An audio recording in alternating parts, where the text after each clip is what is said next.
GC Pride 2023. Look like this is going to be an annual event. Come down, support your local creators, makers, community shakers. Let's get loud. Let's be proud. Interested in becoming a market vendor, food vendor, performing artist, or volunteer? Get with the Pride on the GC Pride Facebook page and let them know how do you get that set up. Yeah, that's going to be fun. Yes, I'm stoked about that. It's good to shine a light on the community. Shout out to my wife Rachel for letting us know that we were not live on YouTube. Thank you for letting us fix that. Somebody asked if there's going to be a march. I don't know. I don't know. There could be. Usually at Stevens Park when they happen, they do go around the park. They've done that a few times for a bunch of different things. So I'm sure it sounds like they're trying to do it because we did that last year. I went and filmed out on that last year, and I think they're doing it a little bit more coordinated and not as rushed with all the vendors and everything. Yes. So that I've seen Equality Kansas has supported it. So they're going to be out here for it. It's going to be a pretty big deal, I think. So. In the past, it was Coachella, and I think Coachella is still happening. We'll have to double check on that, but I think that's still happening. That's being organized by another group, but this is basically, I think they're kind of mingling. That's cool. So yeah, absolutely, it's growing. That is the whole point. Yes, exactly. Yeah. Coachella. Coachella. I was like. Wait, I'm not going to argue because I'm not familiar, but Coachella sounds bigger. When it came out of my head, my mouth, I'm like, that's wrong. And then thank you for fixing that. It is Playchella, not Coachella. Playchella here in Garden. That is the Speaking of plays. That also will be happening. Yes. Yeah, and also this weekend, Cinco de Mayo. I'm pretty excited about this one, guys. Garden City's Got Talent, hosted by El Cachito from La Raza, 102.9 FM. It's at 12 p.m. at Stevens Park. They're excited to announce this is the third Garden City's Got Talent for the Cinco de Mayo multicultural celebration. Garden City's Got Talent should have 12 finalists, which will be competing that day for a cash prize of $500. They had such great support last year with their Simpra Selena Talent Contest, and this year we wanted to open it up. They wanted to open it up to more talent. So go to the website culturalempowermentdf.com and sign up for an audition round. Sign up fast because they only have limited spots. So it's this Saturday.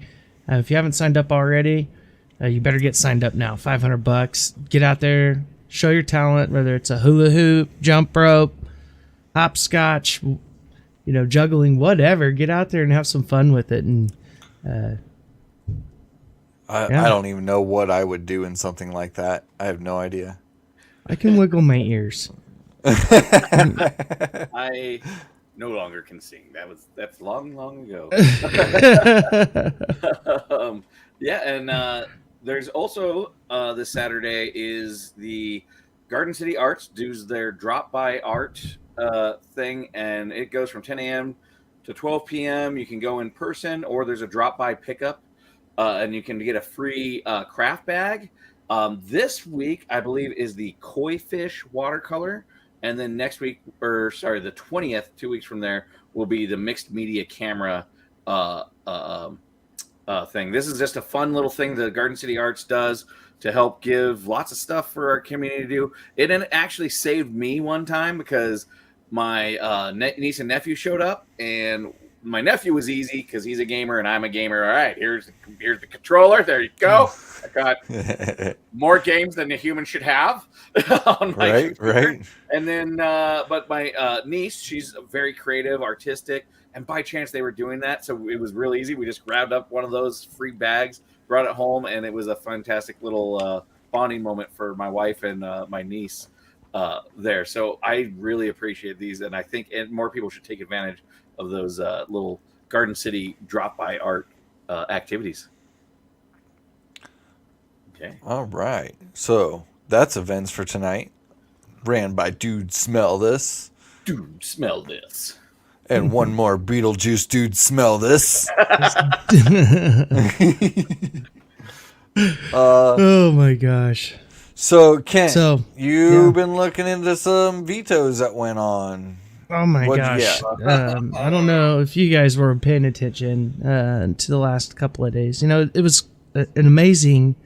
I don't quite ever remember a Kansas legislative session being having this much in it, these many changes in Kansas all at once, and it just being so targeted against one. They were real busy to community. accomplish nothing.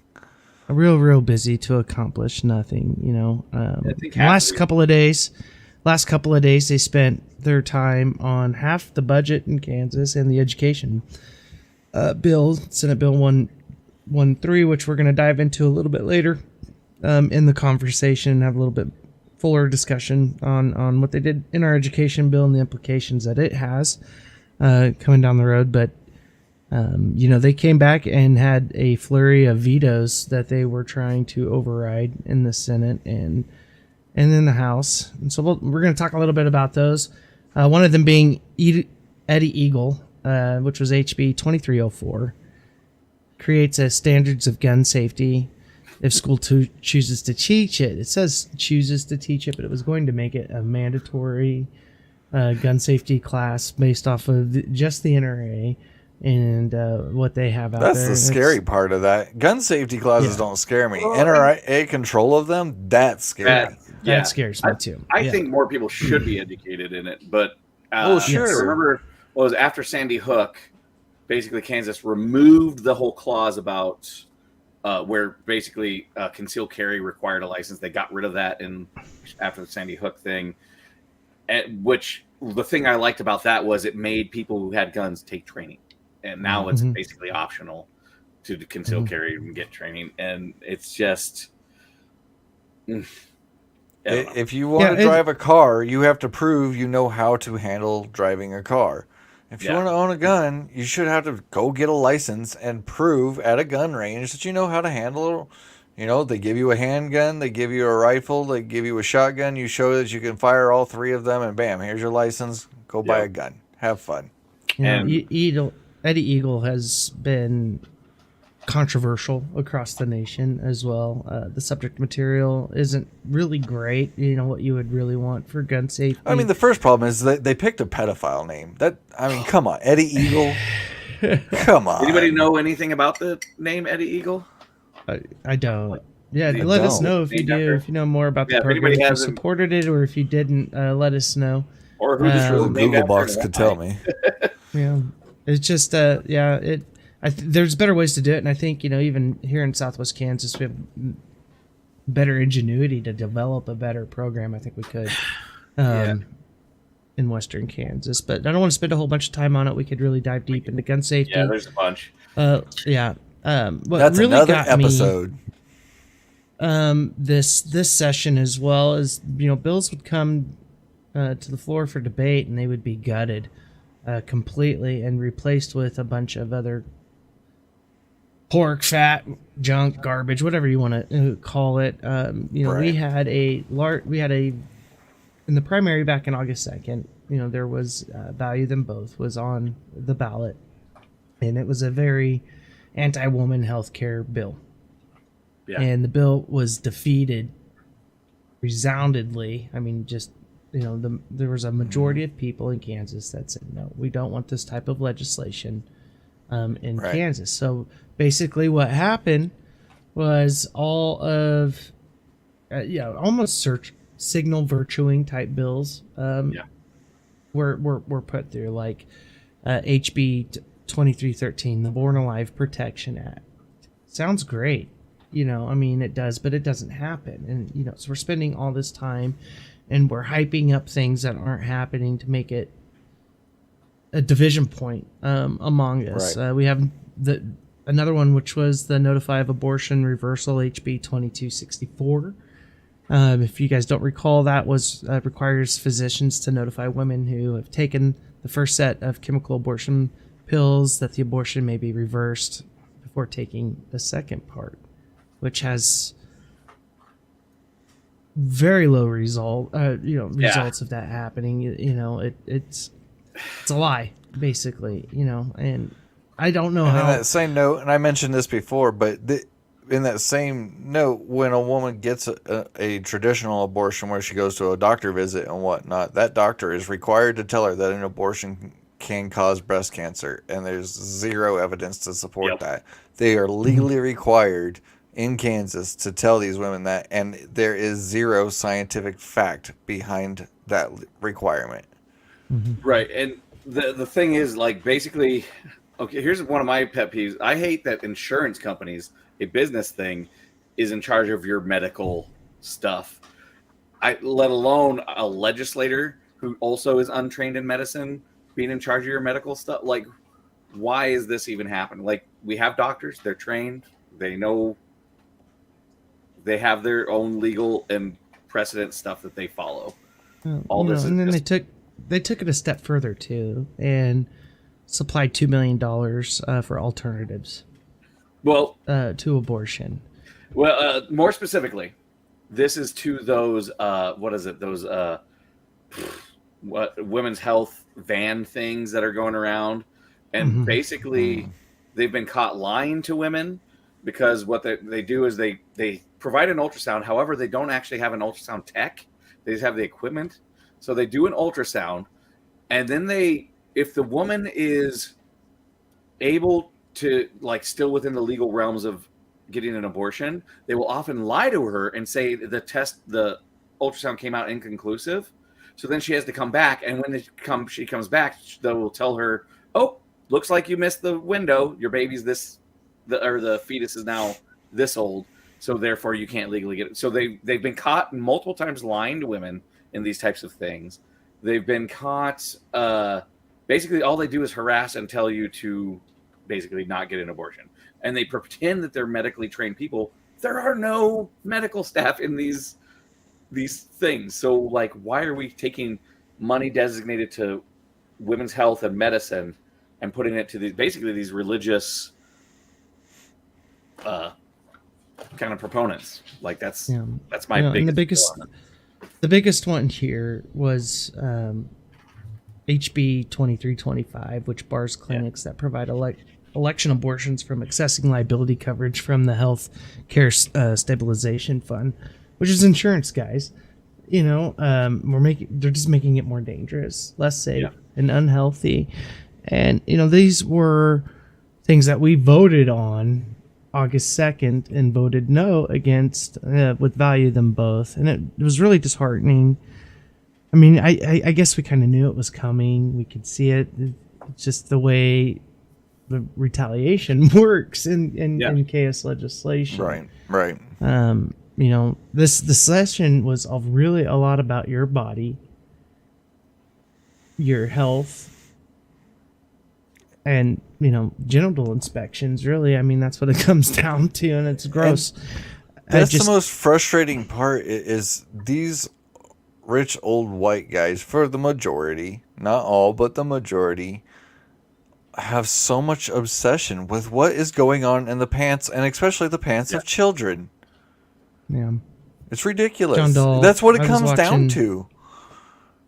I've been clipping out things from the Legislative Coffee, and I've been meaning to talk about this for a couple of weeks now. Back, I think it was the second session, so it would have been like February 18th, 17th. Finney County Commission had met, and they made some pretty derogatory comments about their constituents. And I think what we learned, this session more specifically, is there's a minority of people that are electing these extremists who are only listening to their donors. They aren't listening even to the constituents that put them there. But they often forget that they work for all of us as a collective. It's not just the few hundred people that voted for them in some cases. So we got to snatch it back at some point in time and get some moderates in there that understand that, that you have to look at it from all angles and respect everybody, and there was a lot at this last Maybe there's legislative too many coffee. Republican questions going on Yeah, the Senate right. floor. Oh, yeah, don't. I wish we had some Republican questions here today. I'd be better at answering those. We need some better at Republican answering questions those. here today. Republican. Now we're working on a thing. We're gonna have a little bit more. Another Democrat question there. Is that a Democrat question? They at the commission meeting they compared it to the National Enquirer, and said that they did want to go back, and they may or may not go back to the legislative coffee because their constituents are there raising concerns about things that got are important to hard. them. They It were did get asking the hard. hard questions. Well, I And, mean, you oh, sorry. Go ahead. no, go right ahead. Oh, I was there, and I kind of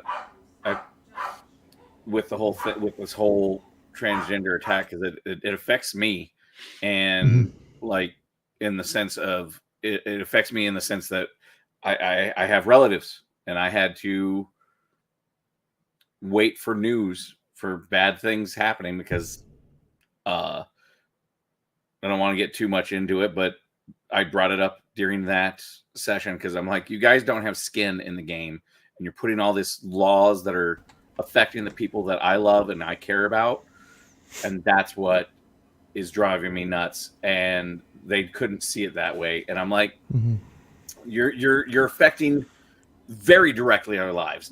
This isn't like a pretend little thing. And more concerning about the whole, especially the trans issue, is the coordination, because it's not just Kansas. It's Republican states across the country all focused on this all of a sudden out of nowhere. Drag and trans people have existed for as long as recorded time.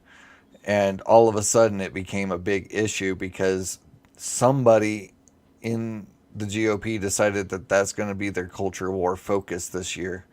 And they're all just falling in line. They really don't have that big of an opinion of it. It's just what they're being told. They're not writing these bills. These bills are pre-written. They're just filling in the blanks for what state it is and whatnot, and copy and paste and modify. And then you get the occasional guy in there who wants to have his opinion and his little jab in there, and so that's where you get these amendments. But for the most part, it's a copy and paste plan. Yeah, It's working. Well, it is, That's and it's the shitty part. Is it's working. One that we're making national news for right now, and other states are trying to do the same thing, is the Women's Bill of Rights, Senate Bill 180, or better known, I think, as the bathroom bill. Yes. In Kansas, we made a new definition, in my opinion, of what a man is and what a woman is, which is a man is capable of producing or fertilizing ova, and women are capable of producing ova, so egg, sperm, basically, which left out a ton of people. First of all, if you've had a vasectomy, you don't produce ova. Or what bathroom do I go to? Ova. A hysterectomy, you are no longer a woman, according to what this definition is. Intersex, people that are born with both genitalia. I mean, there's just. Go ahead, Whitney. They did have some additions that they added into the bill with regards to all that, but it was such BS because basically now in Kansas, anybody who is intersex at birth, you're automatically declared disabled now because of that bill. Like, there's so many like weird little things in this bill in the SB 180, and they're now disabled. And then another weird thing was basically they removed the ability. They made it illegal to track any crime defined as either male or female, which basically makes it illegal in Kansas to track hate crimes against anybody in the LGBTQIA. So there's like all these weird things that don't, in the biology thing like you're talking about, doesn't even match up. Because I took comparative, I took reproductive physiology and developmental biology, and we learned about all those weird interwoven stuff, and they have no idea And they don't even understand how much of the population, because it's actually a significant portion that do have this, but we don't see it because honestly, in normal conversation, we don't talk about each other's genitals. Yeah. I mean, we might make ball jokes every once in a while, but Yeah. It was just I don't know. There's no way. There's no clear enforcement of this bill. How it's really going to work. Anyway, so I don't know. There's going to be a lot. My worst fear is what it did was it's going to create more hysteria and paranoia, especially when that trans man uses the proper bathroom and they look like me, probably with short, clean cut hair. Because that's you don't have long hair. Right, guys? The three of us here, yeah. Look a lot more manly, the masculine man way, that are going to walk into a woman's bathroom, and that's going to create, somebody's going to go off, and that's what I fear the most. So what do they say if if a hysterectomy is medically necessary? So you're no longer capable of producing ova. So therefore, you're not in this. The law, I believe, is written like at birth, which is why. So like, everything's defined with what they decided at birth. Which sometimes your birth certificate will say one thing, and then they find out way later that you are actually intersex because you might have testicles, so they just automatically go male. The thing is, and then they have no idea how to act. They think that everything's figured out. Like, the baby's out. And the problem is because we never talk about these things in society, and so nobody's, unless you've directly encountered it, then you don't even know about the problem. And then all of a sudden, these people exist, and you're old and you don't know what to do. People are different. Oh my God. Yeah, some of that's probably looking into it a little bit too deep, but I mean that's exactly what they wanted us to do. You know what I mean? And Oh, go ahead. Sorry. It's just that the amount of time that was spent on this to me was just absolutely ridiculous. And one of the other things, another one that was vetoed, and I want to talk a little bit about. This works for this bathroom bill. It works immediately for prisons. It works immediately for clinics or shelters, things like that. But public spaces, and I think that's where the hysteria is around anyway, so they didn't address the problem that they have anyway. They just made it bigger, and just somebody adding how little they actually know about women biology. Yeah. Women don't produce over. Yeah, exactly. It's more or less by then it's decided. You don't produce it, you just have it. It's exactly why cis white males should not be making these decisions. And here we are, three cis white males having to have a discussion about it because we got to balance the scales. We were talking about that before the show and balancing the scales. And one of the other ones that while we were on it was inmate gender, it's SB 228, which says men and women should be kept in separate jails and prisons. This one it's another dangerous one. Trans women, being put back in with men have serious implications they're basically going to cause rape. We need to, there's things that should be held with common sense. There's, I think each situation's different, and we should, one of the things I agreed with Bill Clifford was when things are local, they should be handled locally, and not trying to blanket correct everybody all at once. I'm so much overreach from our government and bigger government controlling our lives out of this session, and it just as a Republican, I'm shocked. And to add on to that thought process that it's supposed to be done locally, because that's how it was decided before. Like the warden of the prison would take every case by case, like, okay, yeah, you're a trans woman, you should be in the women prison. They would decide it case by case scenario what was appropriate. Now, and the other thing that makes me mad about this inmate gender thing, this was just a finance bill. They added that. That was an addition to the bill. Originally, it was just about getting prison money. Right. And then somebody said, you know what? Let's take away the ability of the people who actually know about each individual situation. Let's take that away if you were born a woman, then you have to go into the woman prison. If you're born a man, you have to go into the male prison. What's that? You already went through the full surgery. You're basically, as far as everyone's concerned, a woman. You're still going into the man prison. How's that going to turn out? Mm-hmm. It's just all of these bills can be summed up into one thought, and that's what when you go into a doctor's office, the doctor closes the door behind them because what's about to be discussed is nobody's business. Yeah. Right. And any issues like that are between you, your medical doctor, and your psychiatrist, and your parents if you're a child. Yeah. That's all it needs to be. The government has no business at any level making medical decisions for your life at any level. And I believe that on so many things, from cannabis to abortions. You have the right to do with your body what you please as long as you are harming nobody. Mm-hmm. It's not a complicated thought process. It's really not. I don't know why we have to keep circling back to this every few years.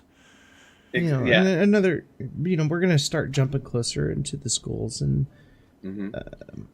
well, I think it was the overnight school trip. Yeah. Bill was at HB 2138, and that's another just government overreach. I think school board should be responsible for teachers and principals and things that allow separate accommodations. Anyway, if they're not allowing that, that's a big problem. I think unless parents sign off on it and they know better, I don't know. As a parent, I wouldn't want my son sleeping with girls. Right. If I had a daughter, I sure as hell wouldn't want her sleeping with boys. But for, it's just another, to me, something that I don't think our legislature should have spent time on. There's a story, and I'm not gonna talk too much about it, but it involves a team that was riding home on a bus, and there were dares being made on this bus that were sexual in nature and pretty explicit, that were being performed on this bus. And it's not the first time that it's happened. It's not going to be the last time that it's happened. We deal with these things, and we expect the people that are put in place to be leaders and be in charge to correct these actions and to make sure that everybody's safe and secure, and the public knows what they need to know, and everybody involved, parents, knows what needs to be known from it. We don't need state legislators in the middle of it all. My whole thing is life is complicated, and there's going to be all these weird little gray areas in between, and that's when we need the people that are actually involved making those decisions. And all this is doing is, as you said, it's just a massive overreach, taking away that ability and trying to turn things that are into black and white when it's just this massive gray shade between areas, and rules have to be adjusted to fulfill that. But right. Yeah. And the last one I want to touch on before we dive into some of the real weeds. quick. Yes. Before we get off this subject, I do want to point out to people in the area, there is going to be a changing your gender markers little workshop for anybody who is trans and needing to change their gender markers, your legal certificates, etc. You have until July 1st to get this done before the legislature happens. Equality Kansas is working on something to get it here into Southwest Kansas and Garden City. We'll probably update and share that once they have an actual date set. But keep that in mind for any of our trans friends out there that are worried. And there is a timeline. I'd like to say, oh, don't worry. No, there's a timeline. July 1st. If you were thinking about it and just trying to decide if it was right for you, you have to decide before July 1st and get that paperwork all done and officiated before then. So keep that in mind. How dystopian. Keep that in mind. The last vetoed bill that was failed to get overridden, which I think was really good, was the tax bill. Senate Bill 169 would have been a flat tax of 15.5%. which would have been absolutely insane for the state of Kansas. It would have cost the middle class and low income families $1.4 billion over 3 years, I believe, what the total number ended up coming out to, while giving tax breaks, large tax breaks, massive tax breaks to the top 10%, specifically the top 1%. Which would have That- changed it'll everything. don't worry, it will trickle down to us. It's gonna someday. You're gonna see your been wallet waiting just for that to fill break. up with that trickle. We moved on from brown bag policies, and I mean, that bill alone, just, the nonsense that was in this session and the irresponsibility that our legislators had while they were there on official business to the state of Kansas is miserable, is horrible. All of these bills, including, the 3-day grace mail-in ballot, I have to throw that dig in there too. They're trying to make it harder to get to vote. By eliminating the 3-day grace period on mail-in ballots and eliminating drop boxes like crazy across the state. It's going to cost us, every single one of us. These people are going to leave this state. Healthcare providers are going to leave this state because of 100%. These extremist bills. They've already seen it happening in Oklahoma. There's already starting to be a whenever this happens, they call it a brain drain, because you lose some skilled worker subtype that's really hard to get, flooding out. Greg, the fentanyl bill did pass. So test strips, July 1st. I think they leave it up to municipalities on what they want to do. They were decriminalized. So that was a good one. That was positive. That came out of this legislative session. Yeah. So moving on to the big one victories. that we want to talk about tonight, SB 113, which was the education bill for the state of Kansas. You guys, this was brought to the floor on the last day of legislative session. This is half of the state's budget we're talking about here. This is absolutely crazy.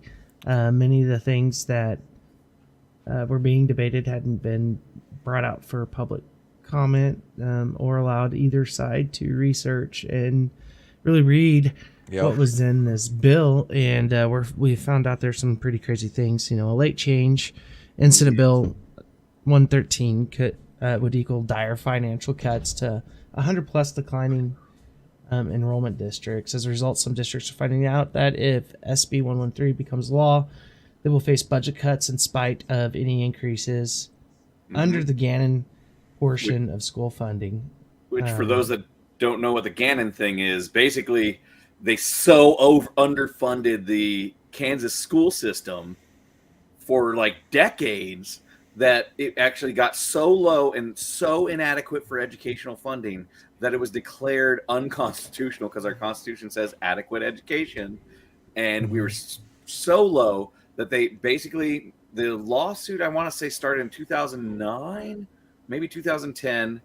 I actually was on a site council with one of the schools, and then I ended up in like the big site council where I had to learn all this when it was really coming to head around 2015, 2016.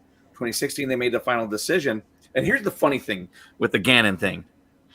The Republicans that were trying to push for all these education cuts hired this person to go, hey, tell us the good number. And and everybody was afraid that they hired somebody, to give them the number that they wanted. And then that person came back and said, oh no, you guys are way underfunding everybody by like a lot. Like you were half under where like what would be considered a minimum standard of education was. And then they're like, well, we don't like your answer. So then they hired somebody else. And then that person came up and said, oh no, not only do I think that she's right, I think she's even being conservative. I think it actually should be a higher number that you should be paying the schools districts. So then they, mind you, we paid both of these. We paid for both of these to the tune of hundreds of thousands. And then they threw away the second one because that was an even higher number. So they made an agreement with the Gannon case to just go off of that amount. So in 5 years, which this year was the final year, so after this year, the schools would be technically considered fully funded according to the Gannon case. They're trying to basically, once again, break the state constitution or go against the state constitution with this budget. Like, they literally just got done with this fight. They literally just finally. So technically, not a single child that has been in the school system post 2003 has had an adequate education in Kansas. Which, what's his name? Lewis always likes to talk about the numbers. I'm like, all you proved is that these kids coming up through the system with an underfunded education are not reaching what our goals are. And all they can do is come up with new ways to take that money away through vouchers and whatever. Well, what else is going on currently, with that? Currently districts can use one of 2 prior years enrollment for calculation of state aid. Under this bill, districts must use current or previous year enrollment numbers for calculating state aid. So beginning this fall, only 1 year or current year student count can be used. If a district lost, let's say, 50 students between 2 years ago and last year, 50 times this new base state aid of $5,088 equals $254,000, $400 and some change that the districts are losing. That's 50 students under this new bill, which is huge for us, as we know. Quick answer to Greg's question: yes, it still has to go to the governor's desk. So hopefully, that's the big thing. Is what's going to happen with that? Is she going to sign this bill? And I want to talk a little bit more about that. She's not going to sign it. The question is if it's going to get overridden. So this change was put in again.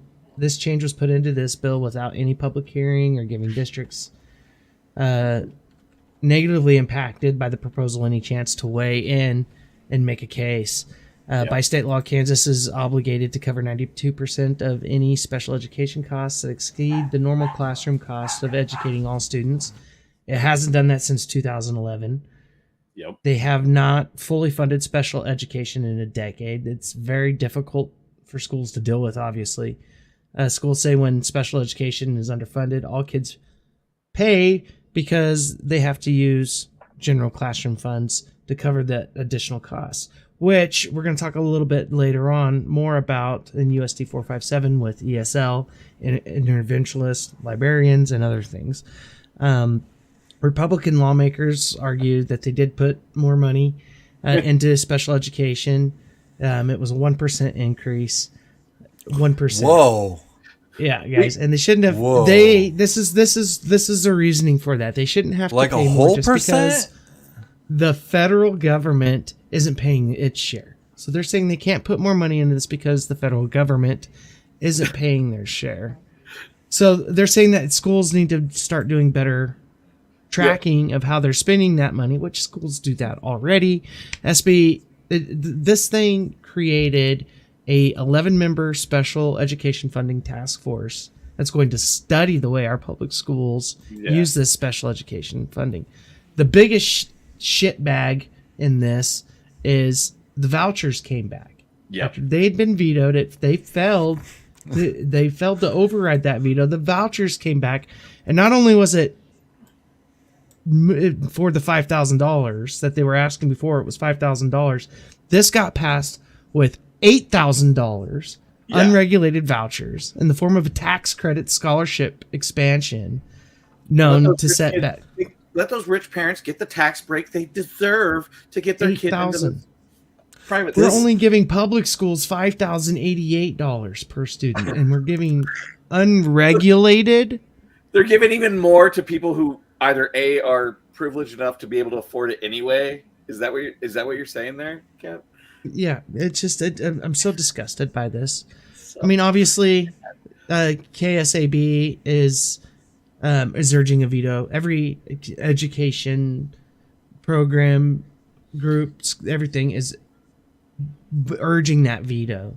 But listen, guys, they know if she vetoes it, and this is from Dr. Russell Arbin Fox, the drill. They know the drill if she vetoes it. Dr. Russell Fox is a scientist from Friends University. He says they're counting on a special session, and they believe that they're going to be able to get a better deal out of the legislator. According to Fox, Republicans may be thinking, we ended up giving the governor all the money she wanted, except for special education. We were also able to sneak in some of the things that we liked, some of the things that our supporters asked for. Is she really going to play chicken with us, over special education? Even if she does veto the bill, Governor Kelly doesn't necessarily have to call a special session. She doesn't have to do it. And that's the big thing, guys, is she has 10 days to sign this bill. If she does not sign this bill or veto this bill, it'll go to the next legislative session, which I think is the best thing that could happen. But what it does, school budgets are already funded for next year, so that's okay. We'll be fine to push this bill off a year, but it's going to really put schools against the deadline of setting up their 24-25 school year budget. So that is the big hang up for Governor Kelly, is that she hurt her schools a little bit, to take the funding and run and do and move on. Does she call a special session? The thing about the special session is, guys, if she vetoes this thing and she calls Congress back, there's no rules. They can do whatever they want in this special session. It doesn't even have to be focused just here. And they have the super majority to make it stick right now. They're counting on her doing that. Yeah. They are counting on her doing that. And I hope she doesn't. I hope she lets it slide. I hope it does hit it next year, and it's going to hurt education. And it'll be the Kansas GOP fault for not putting forth a clean, fully funded educational bill that fully funds special education. A supermajority versus a Democratic governor is like a dog with no teeth. I mean, you can put up some fight, but it's not really going to be that scary. And I'm listening to your talking points, Kent, that you said that they've been saying, and honestly, I'm just having such a deja vu, because as somebody who was listening to all talking points back in 2015 and 2016 when we're helping with the district stuff, they haven't changed anything. They're saying the same crap. They're saying, well, we raised it. I'm like, yeah, but you didn't raise it to what the whatever that is, when the economic growth, the inflation, that's the word. They didn't raise it to inflation, so therefore it's technically a decrease, but they're clouding that they're like raising something. But the most frustrating part of it with special education, specifically to me, it would have cost us $75 million, I believe it was. And we're riding on a $2 billion surplus and have $1.6 billion with a B in a rainy day fund in the state of Kansas. But we found money for private schools and to raise it and to give them substantially more than what they needed. So we're running short on time, guys, and I'm sorry to cut you. Yep. So I want to move us forward a little bit with, get us closer to that big announcement that we've got prepared here in just a few moments. It's huge. It's massive. We're excited. It's going to change things for the better, we hope. So this last Monday, the Board of Education and USD 457 held their meeting.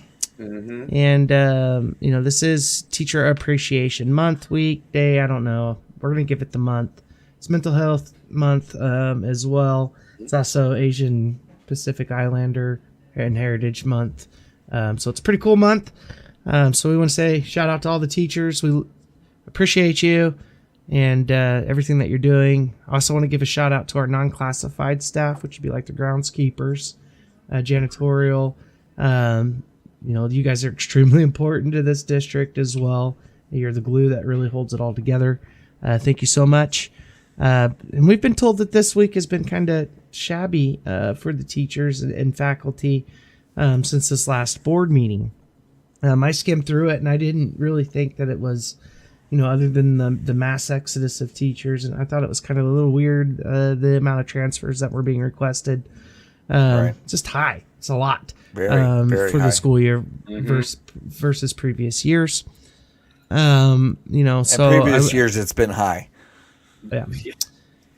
What I did not know, which we have since found out, or what we did not know and what we have since found out, is the Question. The Board of Education's agenda had multiple teachers listed for transfers into new positions. The problem with that was they were forced into these transfers and positions. They were not giving a choice if they wanted to go. Another issue is... And even if you weren't forced into a transfer, you'll feel the ripple effects of all of it. Oh, 100%. Yeah. Yeah. Sorry, not to cut you off, Kent, but... No, you're fine. They were shown, that these transfers were going to be there. There was a book that they were assigned to. Something was there prior to Monday's board meeting, and all of that changed. Because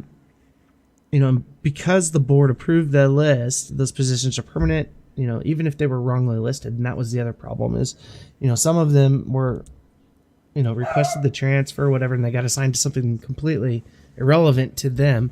Mm-hmm. But with this list, it's been approved, so it is what it is.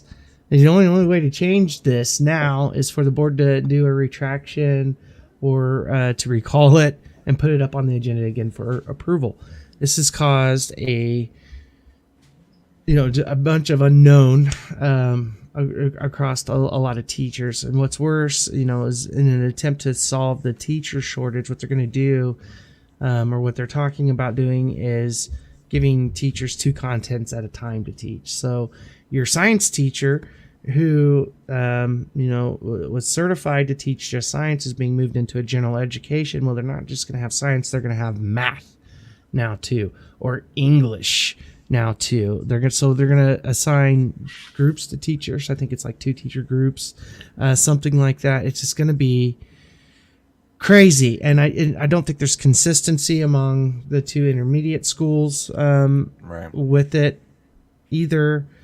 Principals aren't safe, guys. So what they're trying to do, what Dominguez's idea here is, he's wanting to unite the district. He's preaching unity in the district. So we're a big family.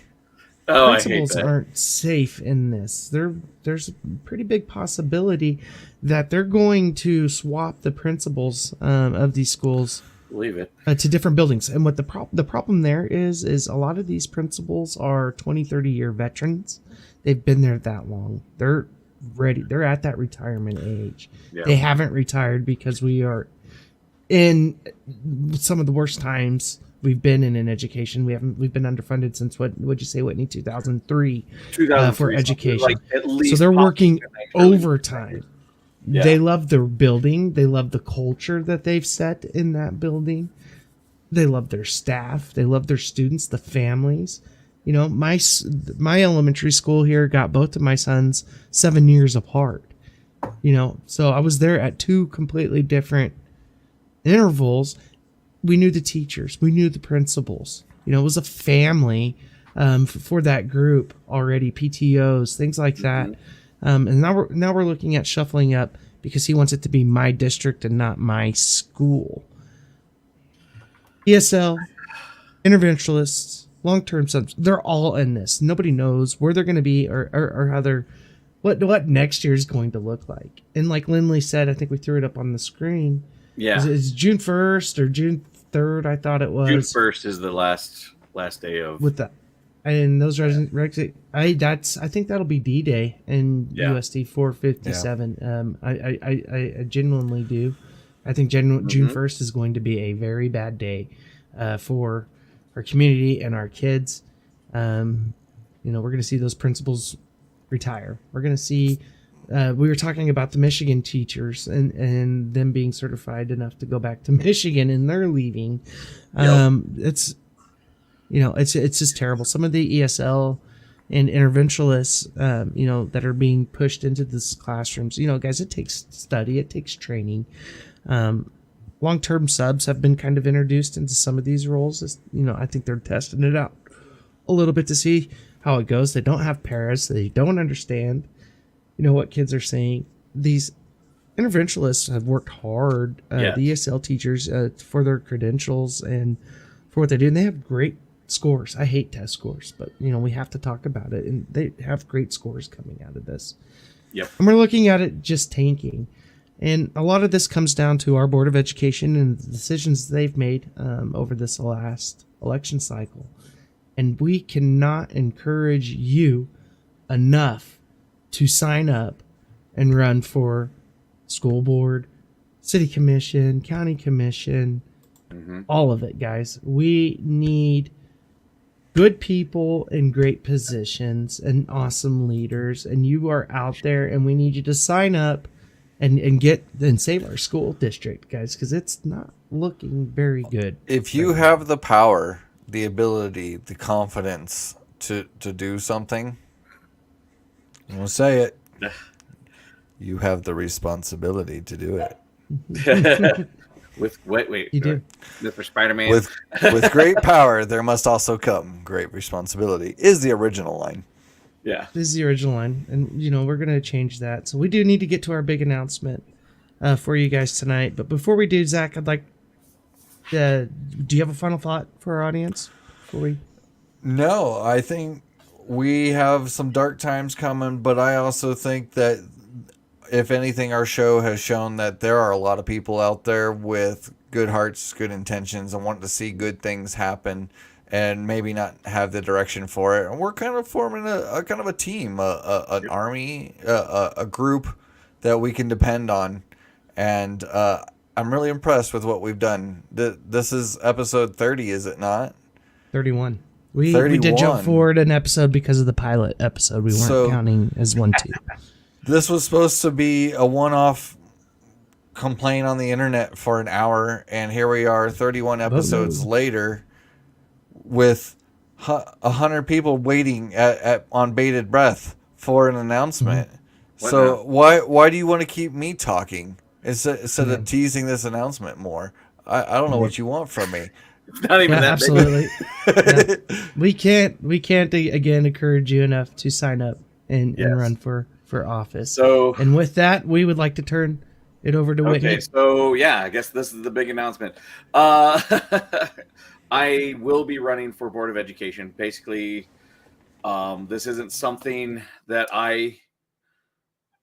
this is something I feel like I have to do after watching everything that's been going on. I have been a side kind of adjacent member of our education here in Garden City.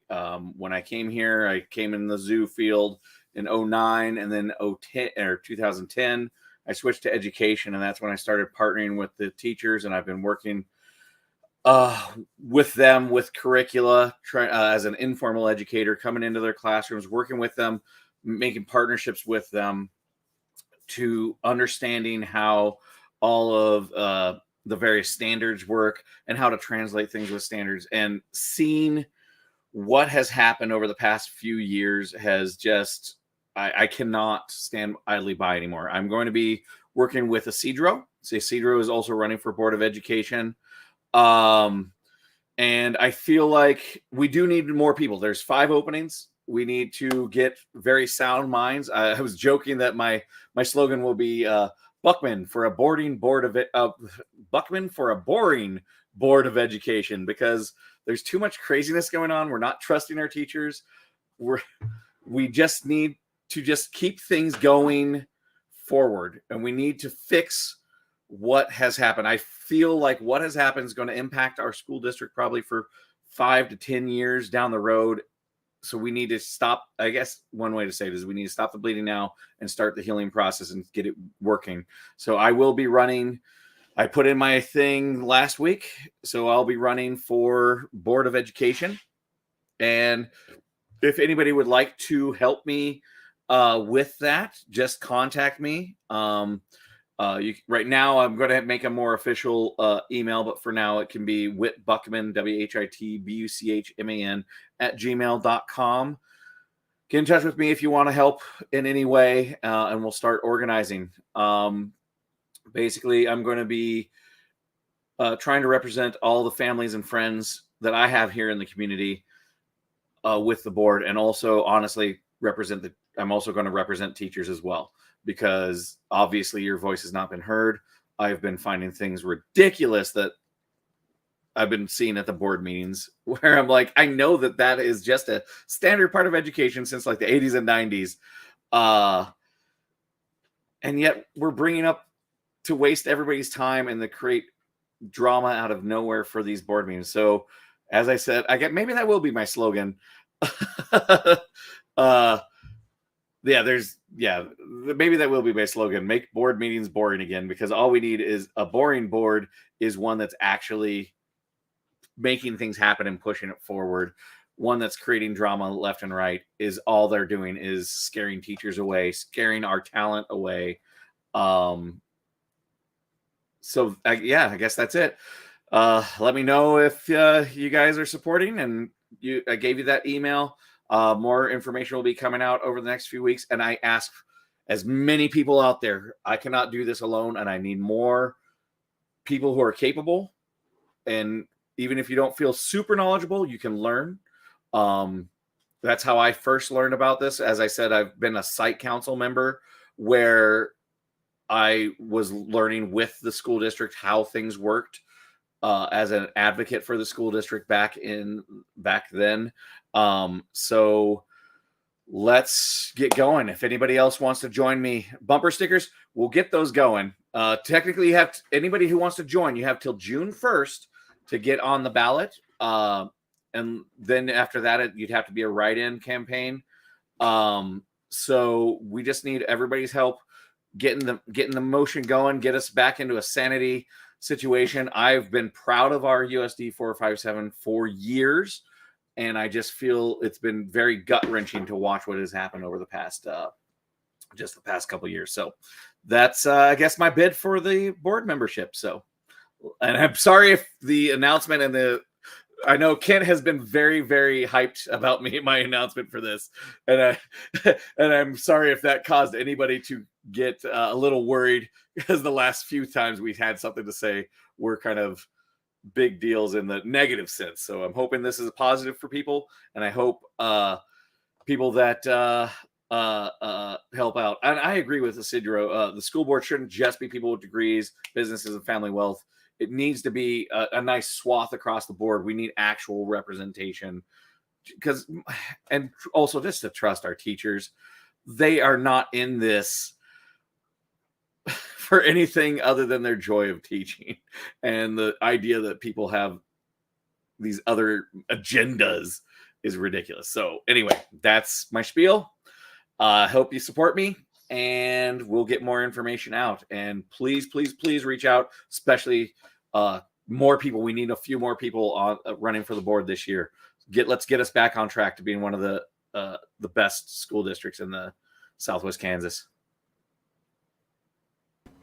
Yeah,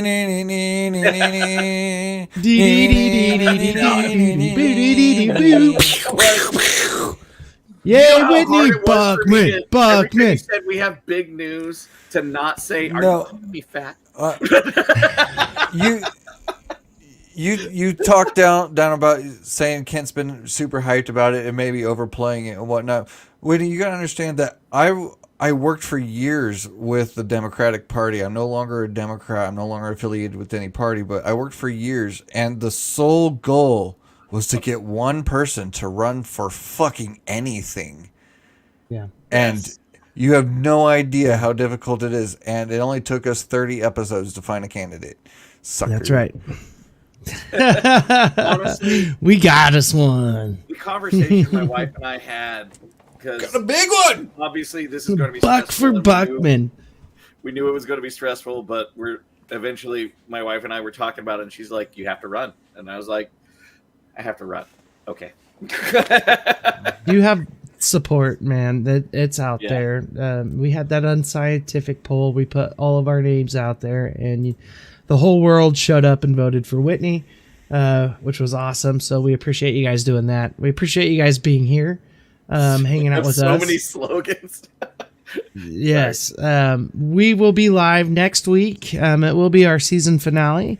We've got Dr. Bill Clifford joining us next week to talk a little bit about the fallout of the things that we spoke about earlier. Bill. Bill, we have so much to talk about, my friend. I'm so excited. excited. It's going to be a good show. We hope that you'll tune in next week and check us out with Dr. Bill Clifford. Until then, thank you for joining us, true believers. Hey, and Troy. Fuck you, Troy. Step down. Go Talking fuck to yourself. you.